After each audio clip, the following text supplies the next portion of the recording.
Olá, queridos amigos, estamos de volta com o nosso Viver Bem em Cristo, em mais uma semana conversando com o ministro do Evangelho, Sérgio Alves, que vai falar um pouco mais sobre a Palavra de Deus. Sempre aqui às segundas-feiras com os nossos telespectadores, que já ficam aí atentos para entender um pouquinho mais, sobre Deus e o que Ele tem para nós, e sobre a nossa própria vida também, não é, Pastor Sérgio? Tudo bem? Tudo bem. Boa noite aí a todos da audiência.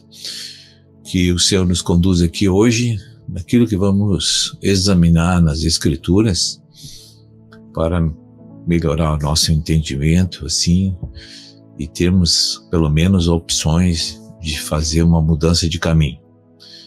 Que é interessante a gente ter opções. E para ter essas opções precisamos conhecer coisas novas. E a palavra às vezes é uma boa nova para nós, né?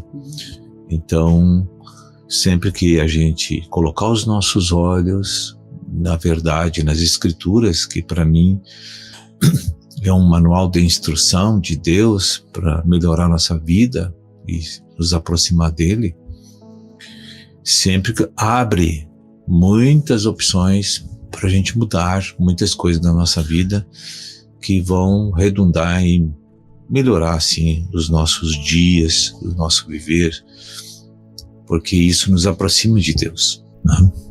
Verdade, aqui nós temos palavras preciosas, não é?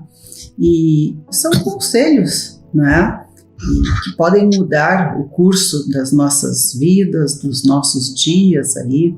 E um deles é um que está no livro de Mateus, no capítulo 12, ali resumidamente, do 34 ao 37, entre outras coisas, diz, porque a boca fala do que está cheio o coração.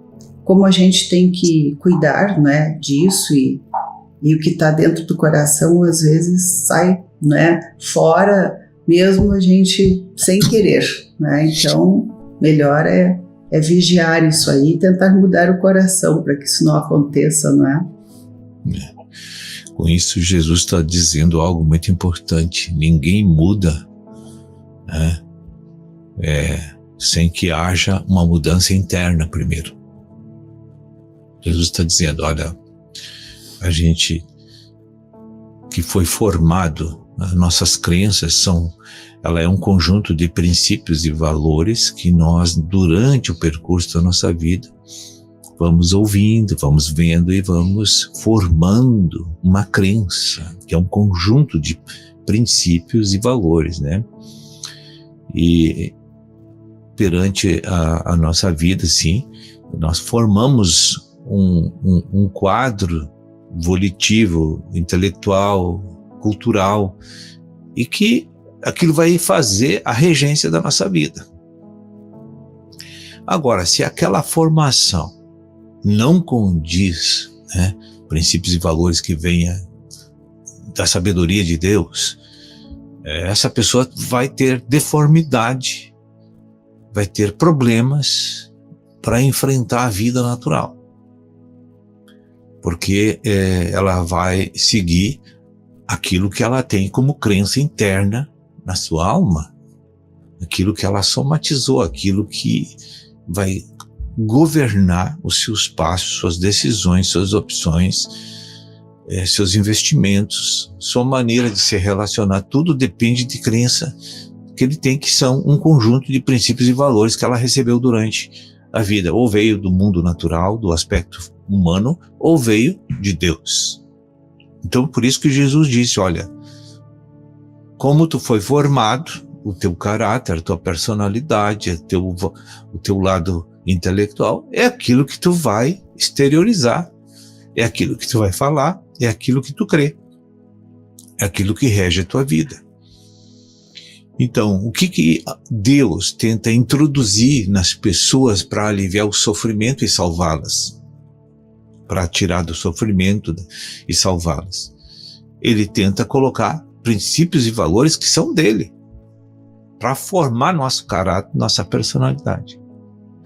Então, no caso de muitas pessoas que já nasceram em pecado, no caso, como diz a Escritura, distante e separado de Deus, embora contam com a misericórdia de Deus.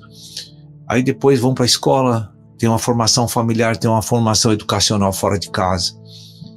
E aí tem o relacionamento que mais hoje, as coisas que eu acesso são as que mais vão formar opiniões e formar concepções dentro da gente. Hoje é incrível como as pessoas dependem da tecnologia aí, dessas plataformas, dessas opiniões aí, Google, essas coisas todas. A pessoa hoje, a faculdade e o ensino doméstico já não pesam mais, não tem peso na crença da pessoa, e sim aquilo que ela acessa externamente. Então aquela formação familiar que há 100 anos atrás era a base de uma pessoa, não tem mais. Hoje, princípios e valores são extraídos de grupos que formam a opinião de pessoas no mundo, né? Então Deus, quando a gente entra num beco sem saída na vida, como eu entrei, num buraco sem fundo, como eu entrei, então naquela hora da extrema dor, onde todas as esperanças que havia em mim sumiram, fugiram, e aí então Deus aproveita aqueles momentos para me puxar para conhecer princípios e valores diferentes daquilo que regia a minha vida. E aí então começa a nossa recuperação, começa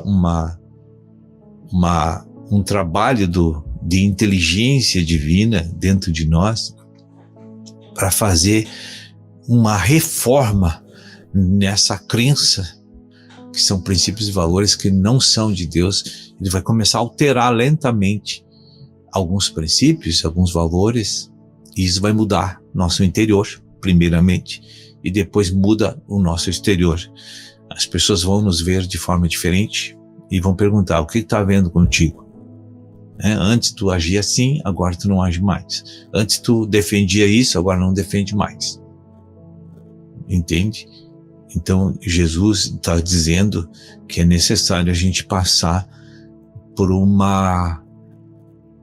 não era importante a pessoa sofrer para chegar nesse ponto que eu estou falando.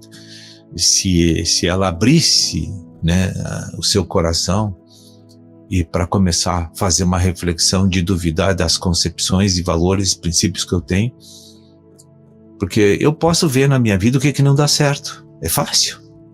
Se eu fizer uma pesquisa subjetiva e ver o que está dando errado na minha vida, a nível físico, a nível de alma, de psicológico, econômico, financeiro, familiar, eu posso fazer uma pesquisa e ver, detectar onde está dando os problemas.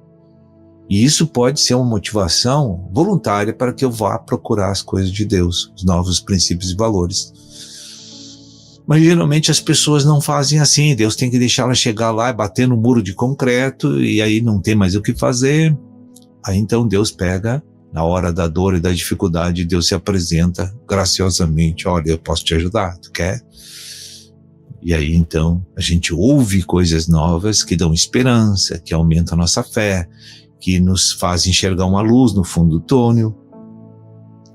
E a gente então se levanta para fazer a mudança do coração. Olha, eu diria que isso de certa forma é como na medicina, a gente desenvolver a cultura da prevenção, né, antes que as consequências venham. Verdade, é bem isso. Então, com Deus eu creio que é a mesma coisa, né? A gente tem que procurar a Deus antes de passar por tantas dificuldades, né? E eu creio sim que a pessoa às vezes é tão dura, né, que Deus permite certas situações para ela ficar um pouco mais frágil e não se endurecer tanto, né, e buscar a Deus, mudar as concepções, como o senhor falou, né, começar a pensar diferente, ver as coisas sob outro ângulo, né. Mas enfim, eu acho que aí temos um bom tema também, né, para pensar, para refletir, né, nesta palavra aí de Mateus 12, e queremos agradecer ao Senhor mais uma vez aí, né, por nos mostrar, né, esclarecer o que as palavras, né, que às vezes não compreendemos na Bíblia, elas querem dizer, né, o sentido dessas palavras que Jesus falava. Então, muito obrigada. Eu que agradeço. Uma boa noite a todos e voltamos aí a semana que vem.